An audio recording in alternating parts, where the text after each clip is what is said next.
ഞങ്ങളുടെ നെഞ്ചിലെ റോസാപ്പൂവേ എന്ന് വിളിച്ചുകൊണ്ട് അണികൾ വി എസിന്റെ മൃതദേഹം വഹിക്കുന്ന വാഹനത്തിനൊപ്പം സഞ്ചരിക്കുന്നു. പുന്നപ്രയിലേക്ക് വിലാപയാത്ര ആരംഭിച്ചിരിക്കുകയാണ്. 2011 മുഖ്യമന്ത്രി സ്ഥാനത്ത് നിന്ന് പടിയിറങ്ങിയ വി എസ് അച്യുതാനന്ദൻ 14 വർഷത്തിനു ശേഷം സെക്രട്ടേറിയറ്റിലേക്ക് എത്തിയത് അദ്ദേഹത്തിൻ്റെ അന്ത്യയാത്രയ്ക്ക് വേണ്ടി സെക്രട്ടേറിയറ്റിൽ നിന്ന് അവസാനമായി അദ്ദേഹം പടിയിറങ്ങിയിരിക്കുന്നു. അദ്ദേഹത്തിൻ്റെ മൃതദേഹം വഹിച്ചുകൊണ്ടുള്ള വിലാപയാത്ര പുന്നപ്രയിലേക്ക് പോകുമ്പോൾ ആലപ്പുഴയിലേക്ക് ഉള്ള യാത്ര തുടങ്ങുമ്പോൾ ജനസാഗരം തങ്ങളുടെ പ്രിയപ്പെട്ട നേതാവിനെ അവസാനമായിട്ട് ഒരു നോക്ക് കാണാൻ ആ വാഹനത്തിനൊപ്പം ഒഴുകുന്ന കാഴ്ചയാണ് കാണുന്നത്. മഴ പെയ്യുന്ന കാലാവസ്ഥയാണ്, പ്രതികൂല കാലാവസ്ഥയാണ്. പക്ഷെ ഇതൊക്കെ മറികടന്ന് ഇന്നലെ മുതൽ ഈ മിനിറ്റ് വരെ നിരവധി പേർ, ആ ജനസാഗരം മുഴുവൻ തിരുവനന്തപുരത്തോട് വി എസ് അച്യുതാനന്ദൻ വിട ചൊല്ലുമ്പോൾ ഒരിക്കൽ EMS തിരുവനന്തപുരത്തേക്ക് വന്നപ്പോഴാണ് വി എസ് EMSനൊപ്പം തിരുവനന്തപുരത്തേക്ക് വരുന്നത്. ഏറ്റവും കൂടുതൽ MLA-മാരെ പാർട്ടിക്ക് സമ്മാനിച്ചതിൽ വലിയ പങ്ക് വഹിച്ച ആലപ്പുഴ ജില്ലാ സെക്രട്ടറിയായി അന്ന് EMSനൊപ്പം തിരുവനന്തപുരത്തേക്ക് എത്തിയ വി എസ് ആണ്. വി എസിൻ്റെ തീയാളുന്ന പ്രസംഗങ്ങൾ സഭയ്ക്ക് അകത്തും പുറത്തുമൊക്കെ സാക്ഷിയാകാൻ ഭാഗ്യം ലഭിച്ച തലസ്ഥാനവാസികൾ. അങ്ങനെ ആലപ്പുഴയിൽ നിന്ന് തലസ്ഥാനം തിരുവനന്തപുരം വി എസിൻ്റെ അടുത്ത ഗൃഹമായി മാറി. ആ തിരുവനന്തപുരം അവസാനമായി അദ്ദേഹത്തിന് വിട ചൊല്ലുന്ന കാഴ്ചയാണ് നടക്കുന്നത്. ഇന്നലെ മുതൽ വി എസ് ഇല്ല വി എസ് മരിക്കുന്നില്ല എന്ന് എല്ലാ കാലത്തും വി എസിന് ഊർജ്ജമായി നിന്ന് അതേ ജനക്കൂട്ടം പറയുന്ന ആ കാഴ്ച വീണ്ടും നമ്മളിത് തുടങ്ങുകയാണ്. വിലാപയാത്ര തലസ്ഥാനത്തിൻ്റെ ഹൃദയത്തിലൂടെ തുടങ്ങുകയാണ്. ഇനി അങ്ങോട്ട് കാണുന്ന ഓരോ മണിക്കൂറുകളും ഈ കേരളം മുഴുവൻ, രാഷ്ട്രീയ കേരളം മുഴുവൻ വി എസ് അച്യുതാനന്ദൻ എന്ന ഏറ്റവും പ്രിയങ്കരനായിട്ടുള്ള, കേരളം കണ്ട ഏറ്റവും ജനപ്രിയനായിട്ടുള്ള നേതാവിന് എങ്ങനെയാണ് റെഡ് സല്യൂട്ട് നൽകുക എന്നുള്ള കാഴ്ച കൂടിയായിരിക്കും കണ്ടുകൊണ്ടേയിരിക്കുക. നാളെ അദ്ദേഹത്തിൻ്റെ നാടായ ആലപ്പുഴ ജില്ലാ കമ്മിറ്റി ഓഫീസിൽ പൊതുദർശനത്തിന് വയ്ക്കും.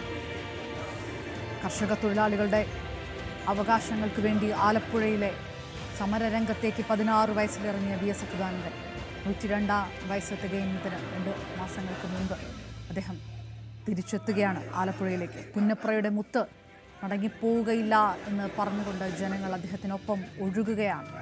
ആ ഒഴുകുന്ന കാഴ്ച കൂടിയാണ് കാണുന്നത്. ഇതൊരു നേതാവിനുള്ള വിടചൊല്ലൽ മാത്രമല്ല. അദ്ദേഹം ജീവിച്ചിരുന്നപ്പോൾ അദ്ദേഹത്തിൻ്റെ വാക്ക് കേൾക്കാൻ, അദ്ദേഹത്തിൻ്റെ സാന്നിധ്യം അനുഭവിക്കാനായിട്ട് ഒഴുകിയെത്തിയ ജനങ്ങളുണ്ട്. എല്ലാ രാഷ്ട്രീയ വിവാദങ്ങളുടെ സമയത്ത് നിശബ്ദമായിരിക്കണമെന്ന് അകത്തുനിന്ന് നിർദ്ദേശങ്ങളുണ്ടായിട്ട് പോലും അദ്ദേഹത്തിൻ്റെ പ്രസംഗങ്ങളിൽ കൈയടിക്കാൻ പറ്റാതിരുന്ന ആൾക്കൂട്ടമുണ്ട്. അതേ ജനക്കൂട്ടം എല്ലാ കാലത്തും വി എസിനെ നെഞ്ചിലേറ്റുകയും വി എസ് നെഞ്ചിലേറ്റുകയും ചെയ്ത അതേ ജനക്കൂട്ടം അദ്ദേഹത്തിനൊപ്പം ഒഴുകിയാണ്. ഇനി ഓരോ നിമിഷവും അത്യന്തം വൈകാരികപരമായിട്ടുള്ള രംഗങ്ങൾ. തലസ്ഥാനം ഉപേക്ഷിച്ച് ഇത്രയേറെ പതിറ്റാണ്ടുകൾ തലസ്ഥാനത്തിന് സ്വന്തമായിരുന്ന വി എസ് അച്യുതാനന്ദൻ, അദ്ദേഹത്തിൻ്റെ പ്രഭാത നടക്കമടക്കം തിരുവനന്തപുരത്തിൻ്റെ ഓരോ പൾസും നെഞ്ചിലേറ്റിയ വി എസ് അച്യുതാനന്ദൻ അവസാനമായി തലസ്ഥാന നഗരിയോട് വിട ചൊല്ലുന്നു. അദ്ദേഹം പുന്നപ്രയിലേക്ക് മടങ്ങുന്നു. നാളെ ആലപ്പുഴ ജില്ലാ കമ്മിറ്റി ഓഫീസിൽ പൊതുദർശനത്തിന് വയ്ക്കും. പിന്നീട് പോലീസ് റിക്രിയേഷൻ ഗ്രൗണ്ടിലും പൊതുദർശനം ഉണ്ടാകും. അതിനുശേഷം നാളെ 3 മണിക്കാണ് വലിയ ചുടുകാട്ടിൽ അദ്ദേഹത്തിൻ്റെ സംസ്കാരം നടക്കുക. കണ്ണേ കരളെ വി എസ് എ എന്ന് ഇപ്പോഴും വിളിച്ചുകൊണ്ടിരിക്കുന്നു. ഞങ്ങളുടെ നെഞ്ചിലെ റോസാപ്പൂവേ എന്ന് വിളിച്ചുകൊണ്ടേയിരിക്കുന്നു. അങ്ങനെ വി എസ് എന്ന 2 അക്ഷരം മലയാളി ചേർത്ത് വെച്ചിരിക്കുന്നത് അണയാത്ത വിപ്ലവത്തിൻ്റെ തീയോർമ്മകൾക്കൊപ്പമാണെന്ന് തെളിയിച്ച ആ മണിക്കൂറുകൾ ഇതാ കടന്നുപോയിക്കൊണ്ടേയിരിക്കുന്നു. തങ്ങളുടെ പ്രിയപ്പെട്ട നേതാവിനെ അവസാനമായി ഒരു നോക്ക് കാണാൻ ഈ നിരത്തിലൂടെ ജന്മദേശമായ പുന്നപ്രയിലേക്ക് മടങ്ങിപ്പോകുന്ന നേതാവിനെ ഒരു നോക്ക് കാണാൻ ഒഴുകിക്കൊണ്ടേയിരിക്കുന്ന ജനങ്ങളായിരുന്നു കഴിഞ്ഞ മണിക്കൂറുകൾ. അവരിതാ ആ നേതാവിനൊപ്പം സഞ്ചരിച്ചു കൊണ്ടേയിരിക്കുന്ന കാഴ്ചയാണ്. വി അരുൺ നമുക്കൊപ്പം ചേരുന്നു. അരുൺ, ഇനിയുള്ള ഈ മണിക്കൂറുകൾ തലസ്ഥാനം മുഷ്ടി ചുരുട്ടി റെഡ് സല്യൂട്ട് നൽകി രാത്രി വൈകിയും രാവിലെയും ഒക്കെ പ്രിയപ്പെട്ട വി എസിനെ ഒരു നോക്ക് കാണാനെത്തിയ കാഴ്ചകൾ കണ്ടു. ഇനി അങ്ങോട്ട് അത് ആലപ്പുഴയിലേക്ക് എത്തുമ്പോഴേക്കും ആ മണിക്കൂറുകളുണ്ട്. ആ സ്ഥലങ്ങളുണ്ട്. ഒരു കേരളം മുഴുവൻ എങ്ങനെയായിരിക്കും ഈ വാഹനത്തിനൊപ്പം ഒഴുകുക എന്നിനി കാണാനിരിക്കുന്നതേ ഉള്ളൂ. ഈ എപ്പോഴത്തേക്ക് ഇനിയിപ്പോൾ വലിയ ജനത്തിരക്കുണ്ട്. ഒരു പക്ഷേ ഈ മുൻ നിശ്ചയിച്ച പ്ലാനിനൊക്കെ അപ്പുറത്തേക്ക് യാത്രയുടെ ഘട്ടങ്ങൾ നീണ്ടുപോകാനുള്ള ഒരു സാധ്യതയുമൊക്കെ ഉണ്ട്. അരുൺ, വിവരങ്ങൾ എന്താണ്?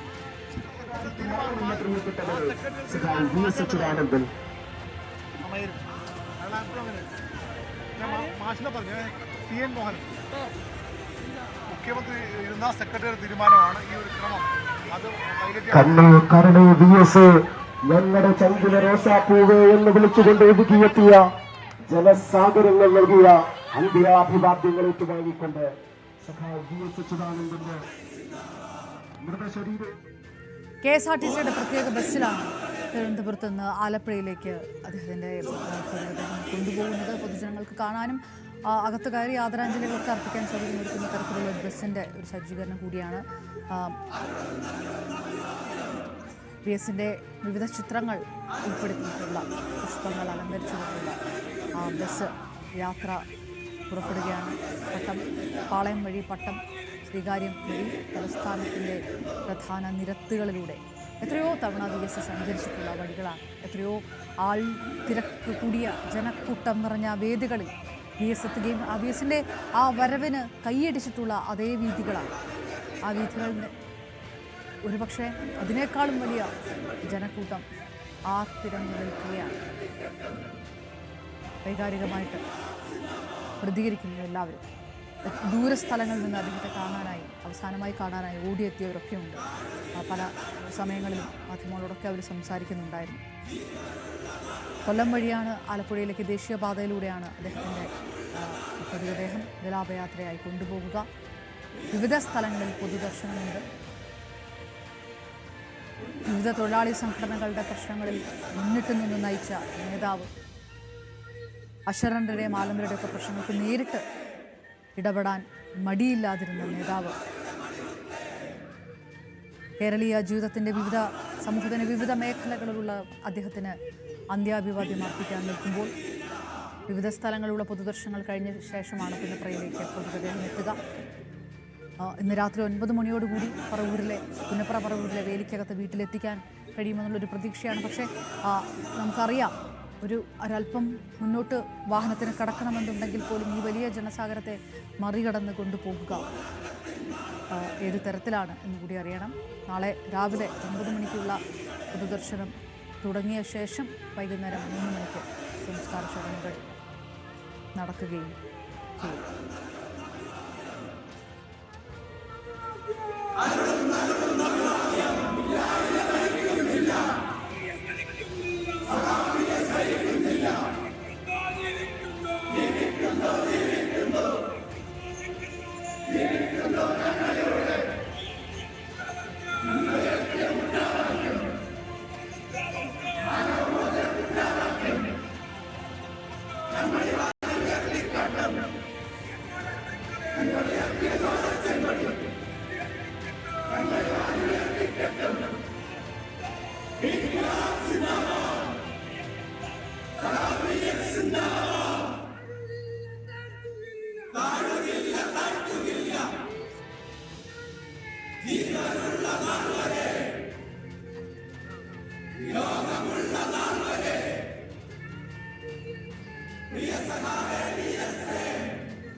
Yeah.